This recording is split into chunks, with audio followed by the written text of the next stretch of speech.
आज हिंदू धर्म में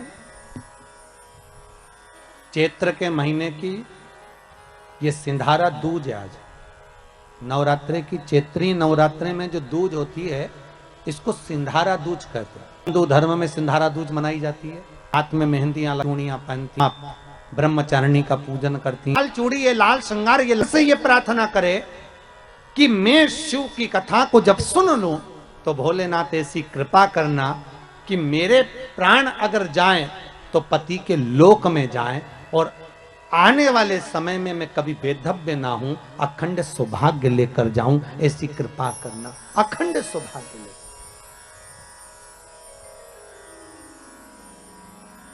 आज हिंदू धर्म में चैत्र के महीने की ये सिंधारा दूज है। आज नवरात्रे की चैत्री नवरात्रे में जो दूज होती है इसको सिंधारा दूज कहते हैं। कौन सी दूज कहते हैं? जम के बोलिए। सिंधारा दूज।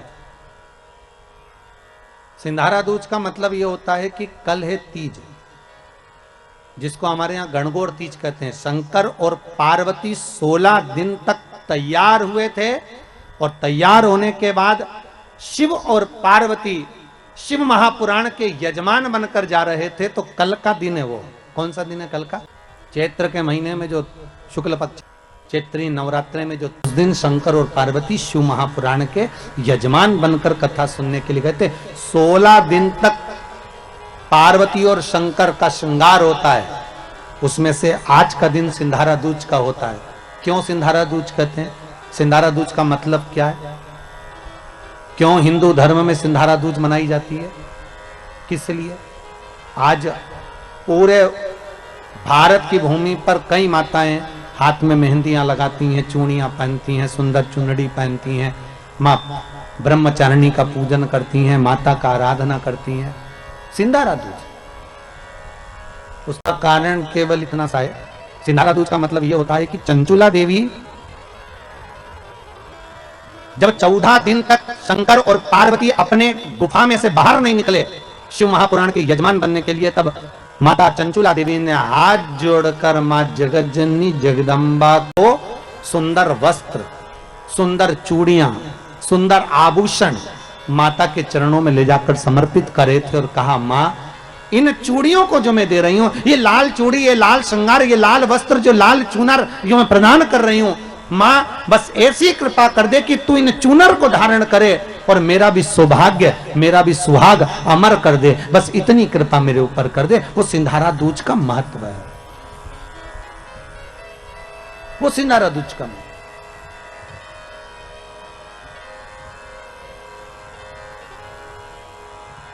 आज भारत की भूमि की सभी माताओं को सिंधारा दूज का बहुत बहुत बधाई। माता पार्वती, गणगौर महारानी, ब्रह्मचारिणी महारानी, मां जगज्जननी आपके सुहाग को अखंड सौभाग्यवती बनाए, यही भगवान से प्रार्थना। जैसे चंचुला देवी ने माता पार्वती से निवेदन करा था, आप भी एक भाव से निवेदन करें। हे मां, हे दया करने, आप कृपा करें।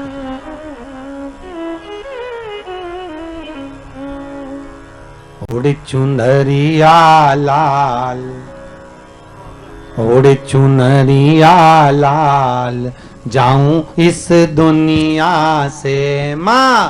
ओढ़े चुनरिया लाल, जाऊं इस दुनिया। सब गाइए। ओढ़े चुनरिया। चंचुला देवी मां पार्वती से सिंजाना दूज के दिन निवेदन करती है कि मेरा सौभाग्य अमर कर दो और आपके सिवा कोई नहीं कर सकती। इसलिए माता के चरणों में चूड़ी भी दी, मेहंदी भी दी, टीकी भी दी, श्रृंगार भी दिया, वस्त्र भी दिया। इसलिए सिंधारा दूज के दिन, आज के दिन सौभाग्यवती माताएं एक दूसरे को सिंधारा देती हैं। आज भी नियम है हमारा। प्रदान कर। कृपा करो मां। शिव जी कथा का रस तत्व ग्रहण करने के लिए पधारे। तुमरुका जी से जाकर निवेदन करा, तुमरुका जी हम कथा सुनना चाहते हैं। और कथा किसके लिए सुन रहे हैं तुमरुका जी? आपको मालूम है? तुमरुका जी ने पूछा, प्रभु आप कोई भी कार्य करते हो तो जग कल्याण के लिए करते हो, इसलिए मुझे उम्मीद है कि आप जो कथा सुन रहे हो वो चंचुला देवी के पति के मोक्ष के लिए सुन रहे हो। एक बात पहले भी कही, आज फिर कह रहे हैं, पानी में डूबकर मरे हुए व्यक्ति की मुक्ति नहीं होती, सर्प से डसे हुए व्यक्ति को भी मोक्ष नहीं मिलता। तीसरा, स्त्री के हाथ से, नारी के हाथ से मरे हुए व्यक्ति को भी मोक्ष नहीं मिलता। बहुत ध्यान देना महाराज, गरुण पुराण, शिव पुराण, स्कंद पुराण, पद्म पुराण, नर्मदा पुराण और लिंग पुराण, इसमें वर्णन किया गया है कि कुंवारी अवस्था में मरे हुए व्यक्ति को भी मोक्ष नहीं मिलता। जो कुंवारी अवस्था में मर गए,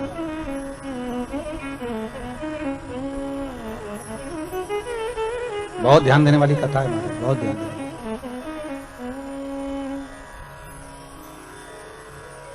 कुंवारी अवस्था में जो मर जाता है उसकी भी मुक्ति नहीं, उस जो कुंवारी अवस्था में मर गए।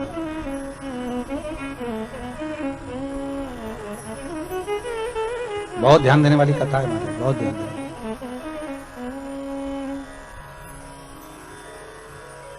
कुंवारी अवस्था में जो मर जाता है उसकी भी मुक्ति नहीं, उसका भी मोक्ष नहीं, उसकी भी गति नहीं।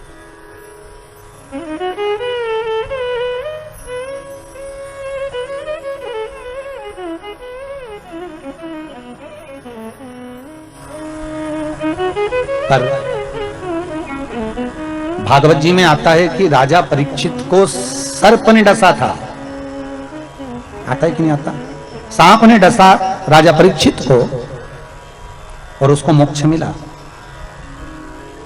तो पूछा गया, कहा गया कि यदि पानी में डूबकर मरा हुआ मनुष्य सर्प के डसे से मरा हुआ, स्त्री के हाथ से मरा हुआ, इनकी मुक्ति नहीं है, तो फिर तक्षक नाग के डसे से वो परीक्षित जो मरा उसकी गति कैसे होगी? बहुत बड़ा प्रश्न है और बहुत सुंदर संवाद इसका। शास्त्र कहता है कि वो परीक्षित जिसको तक्षक नाग ने डसा है, सुखदेव जी महाराज कौन है? सुखदेव कौन है?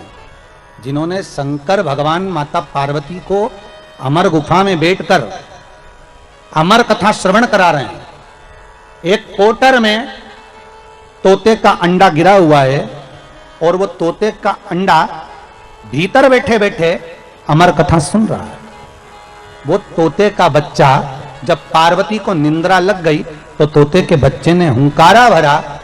वो तोते का बच्चा, उसको मारने के लिए शंकर जी दौड़े तो वो तोते का बच्चा व्यास जी महाराज की धर्मपत्नी बीठिका के गर्भ में जाकर बैठ गया।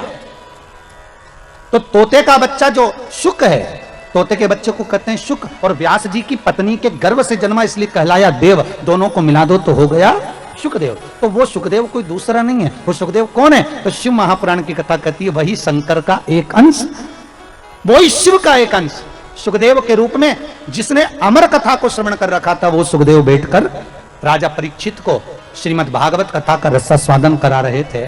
जब पूरी कथा सुखदेव जी ने सुना दी, अंतिम क्षण बचा, अंतिम क्षण, पूरे स्कंद जब पूरे हो गए,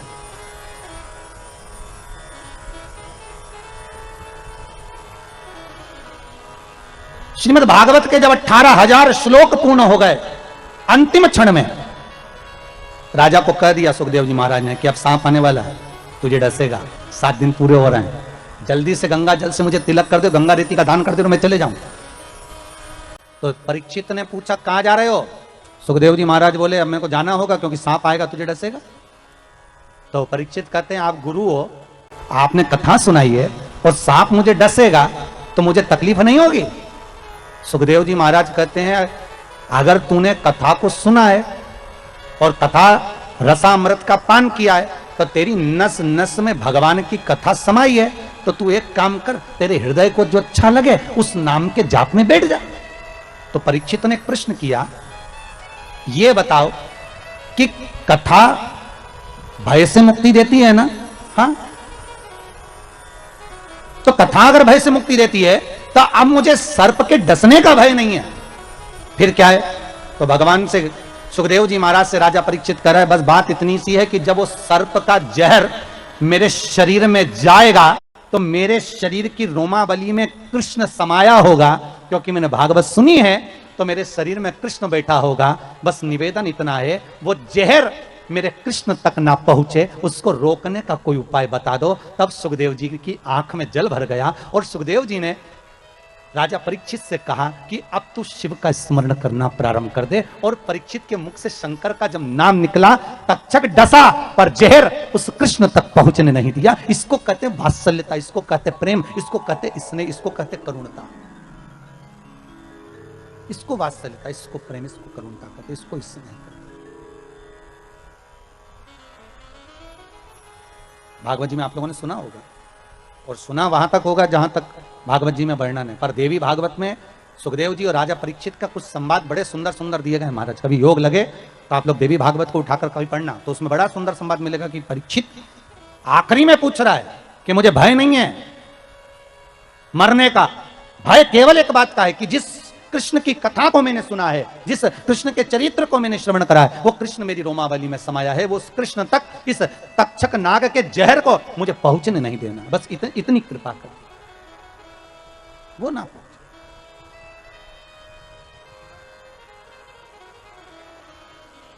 ये दया, ये करुणा आप कर दो। शिव महापुराण की कथा कहती है, 3 तरह से मरे हुए व्यक्ति को मोक्ष नहीं।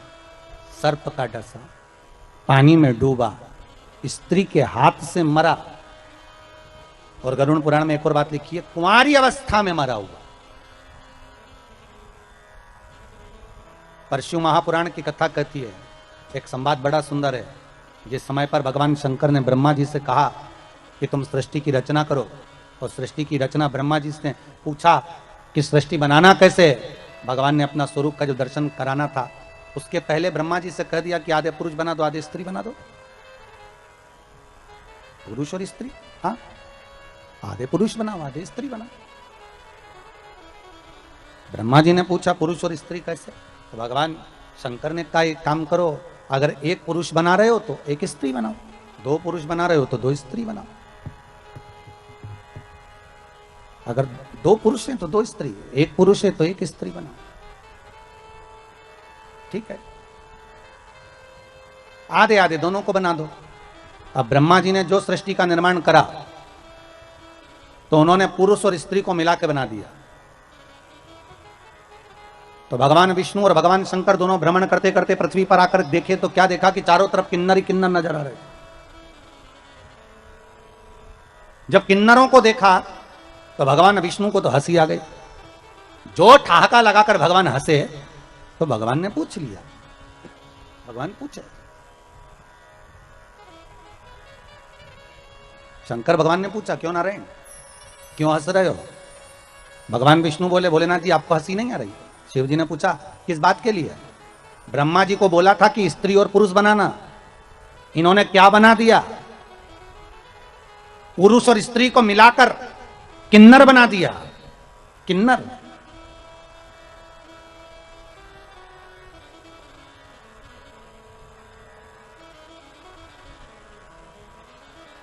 भगवान शंकर भगवान विष्णु को देखकर आंखों में जल भरकर बोले, रे नारायण आपने ब्रह्मा की बनाई हुई सृष्टि पर हंसा है। शिव कहते हैं सुनो ए नारायण, दुर्बल व्यक्ति पर, धनहीन व्यक्ति पर, बीमार व्यक्ति पर, शरीर से अपंग व्यक्ति पर, नेत्रविहीन व्यक्ति पर, श्रवणविहीन व्यक्ति पर, मुख बधिर व्यक्ति पर, शरीर से कष्ट भोग रहे व्यक्ति पर अगर कोई व्यक्ति हंसता है तो शंकर कहते हैं उस व्यक्ति पर जिस पर हंसा है उसके जैसा एक जन्म उस मनुष्य को लेना पड़ता है, उसके जैसा जिस पर तुम हंसे हो।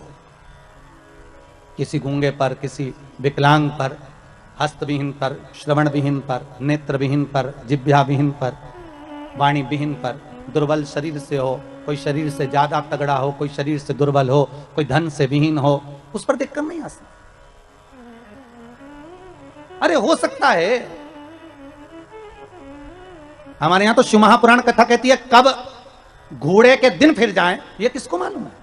अब तुम्हें अभी अभी देख लो ना भैया, तुम जाकर प्रतापगढ़ में देखना, इलाहाबाद में देखना, प्रयागराज में देखना, लखनऊ में, कानपुर में, दिल्ली में, मुंबई में, पुणे में, जहां जाकर देखना एक से बढ़कर एक शोरूम है कपड़े के। पूरे सूरत में, जोधपुर में, जयपुर में एक से बढ़कर एक कपड़े के बड़े। श्री शिवाय नमस्तुभ्यम, जय माता दी। नमस्कार दोस्तों, आप सभी का स्वागत है मेरे चैनल इवांश प्रजापति में। तो आज हम जानेंगे नवरात्रि के दूसरे दिन का। आज हम बात करेंगे कि दूसरे दिन की जो समर्पित है माता को क्या क्या है। आज का दिन श्रृंगार दूज के नाम से भी जाना जाता है और इस दिन माता को तपस्विनी स्वरूप की पूजा की जाती है। माता ब्रह्मचारिणी का दिन दूसरा दिन होता है माता जी का। माता ब्रह्मचारिणी तप, त्याग और संयम की देवी होती है। इनके दाहिने हाथ में जपमाला और बाएं हाथ में कमंडल होता है, जैसा कि आप यहाँ पे इमेज में देख रहे हैं। माता जी का मूर्ति है, स्वरूप बना हुआ है पूरा उनका। इनका यह रूप हमें जीवन में धैर्य, साधना और आत्मबल की प्रेरणा देता है। श्रृंगार दूज पर क्या चढ़ाना चाहिए? ये दिन आपने पंडित प्रदीप मिश्रा जी की कथा आगे सुनी ही होगी कि श्रृंगार दूज के दिन हमें सुहाग बांटना चाहिए। लाल चूड़ी, लाल चुनरी, सुहाग का जितना भी सामान होता है एक दूसरे को दिया जाता है। आज के दिन माता को ये चीज़ें अर्पित करना बहुत शुभ माना जाता है। चीनी और मिश्री, दूध और दही, सफ़ेद फूल, सफ़ेद वस्त्र, चंदन और रोली। मान्यता है कि इन चीज़ों को चढ़ाने से घर में शांति और समृद्धि आती है, लक्ष्मी देवी प्रसन्न होती है, सुख शांति बनी रहती है। दूसरे दिन की कथा, माता ब्रह्मचारिणी की कथा अब हम जानते हैं। पौराणिक कथा के अनुसार माता ब्रह्मचारिणी ने भगवान शिव को पति रूप में पाने के लिए कठोर तपस्या की थी। उन्होंने हजारों वर्षों तक केवल फल फूल खाकर जीवन बिताया, फिर कई वर्षों तक केवल पत्तों पर रही। इसके बाद उन्होंने पत्तों का भी त्याग कर दिया और निराहार रहकर तप किया। उनकी कठोर तपस्या से तीनों लोकों में हलचल मच गई। देवता, ऋषि और मुनि सभी उनके तप से प्रभावित हुए। अंततः भगवान शिव प्रसन्न हुए और माता पार्वती को अपनी अर्धांगिनी के रूप में उन्होंने स्वीकार किया। पूजा विधि क्या है ये आप देख लीजिए।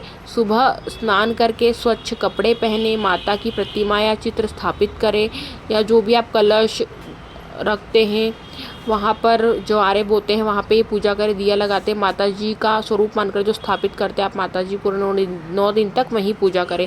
दीपक और धूप जलाएं, माता को सफ़ेद फूल और भोग अर्पित करें। ब्रह्मचारिणी मंत्र का जाप करें, ओम देवी ब्रह्मचारिण्ये नमः, ओम देवी ब्रह्मचारिण्ये नमः। आप चाहे तो 108 बार कर सकते हैं और चाहे तो 7 बार भी कर सकते हैं, 21 बार कर सकते हैं। महत्व, इस दिन पूजा करने से मन को शांति मिलती है, जीवन में संयम और शक्ति आती है, कठिनाइयों से लड़ने की क्षमता बढ़ती है। अगर आपको मेरी ये वीडियो अच्छी लगी है तो उसको लाइक कीजिएगा, चैनल को सब्सक्राइब कीजिएगा और कमेंट बॉक्स में हर हर महादेव, जय श्री महाकाल या श्री शिवाय नमस्तुभ्यम अवश्य लिखेगा।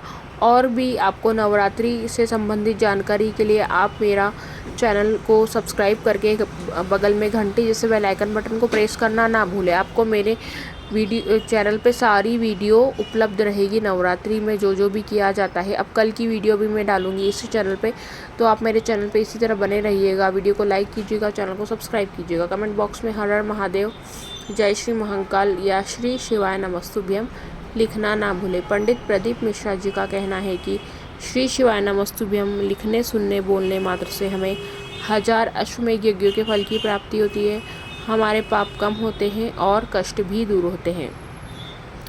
तो आप ज़रूर लिखिएगा श्री शिवाय नमस्तुभ्यम। क्या आप जानते हैं कि जो माता जी का दूसरा दिन इतना खास क्यों माना जाता है? आज के दिन समर्पित होता है माता को, जो तप, त्याग और अटूट श्रद्धा की प्रतीक है। और ख़ास बात, इस दिन को श्रृंगार दूज भी कहा जाता है। अगर जीवन में संघर्ष है, अगर मन अशांत रहता है, अगर मेहनत का फल नहीं मिल रहा, तो आज के दिन आपकी किस्मत बदल सकती है, क्योंकि माता ब्रह्मचारिणी की पूजा से मिलता है धैर्य, शक्ति और सफलता। माता ब्रह्मचारिणी का दिव्य स्वरूप, माता का यह स्वरूप अत्यंत शांत और तेजस्वी है। हाथों में जपमाला, कमंडल जो दर्शाता है तपस्या और साधना। यह रूप हमें सिखाता है बिना मेहनत, धैर्य और लक्ष्य के हमें कुछ भी हासिल नहीं होता है। तो आप यह जरूर कीजिए। धन्यवाद।